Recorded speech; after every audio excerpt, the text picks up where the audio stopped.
Threes are falling for him, but Mitchell's finishing for Cavs has been stellar, too. The Cleveland Cavaliers have made a nice trade acquisition in Donovan Mitchell. The Cavaliers did spend a lot of money to get him from the Utah Jazz in the offseason, but he's been nothing short of spectacular for the wine and gold thus far. Mitchell has averaged 28.4 points, 5.1 assists, and 4.0 rebounds per game in his first season with the Cavaliers, while connecting on 42.2% of his three-point tries.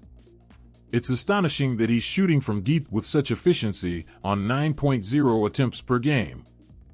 Now that he's played 20 games, one would have to believe that Mitchell's splits will level out and there will be some bad patches. Mitchell was held to just 8 points in Cleveland's ugly loss on Monday night to the Toronto Raptors north of the border by OG Anunoby and company, and again, there's going to inherently be some off nights here and there over the course of a season from deep from Mitchell. Even with one having to concede that, he's been terrific so far for the Cavs, and his playmaking, range, and three-level scoring abilities have all been humongous for his new squad. But while his deep balls will always get their share of pub, and rightfully so, fans shouldn't be discounting how Mitchell has been phenomenal as a finisher so far, as a driver, transition player, and at times, cutter. The triples are falling, but Mitchell's finishing has been stellar for the Cavs as well. Mitchell is a polished shooter in all three areas, as he displayed over his 5 seasons with the Jazz, and his multifaceted scoring has given the Cavaliers a different dynamic.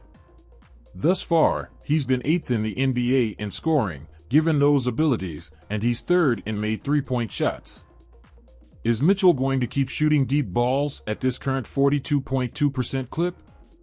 Well, that may be a bit of wishful thinking. As for his career through 5 seasons, he's knocked in 36.4% of his deep attempts, on 7.8 per game, for context.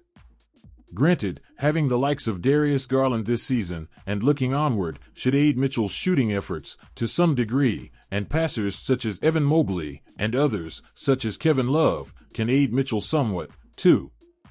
Circling back, though, Mitchell's finishing on drives, and at times via cuts, has been impressive as well, to go with the deep shooting.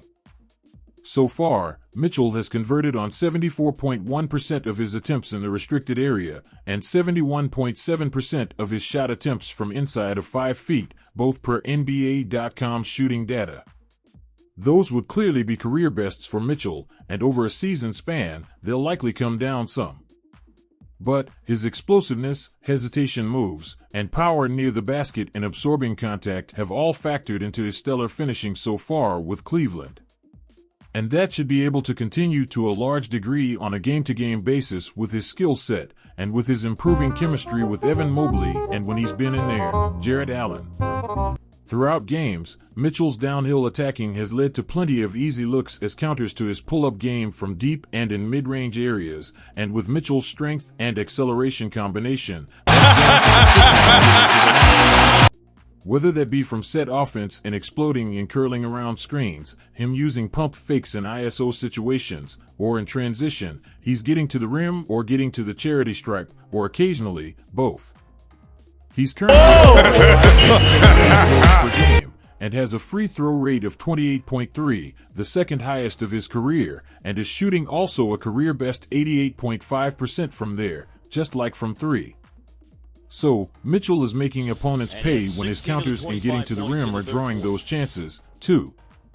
The gist is, while the three-point shooting has been otherworldly from Mitchell so far this season, especially considering many of those looks have come off the bounce, his finishing prowess has been stellar as well.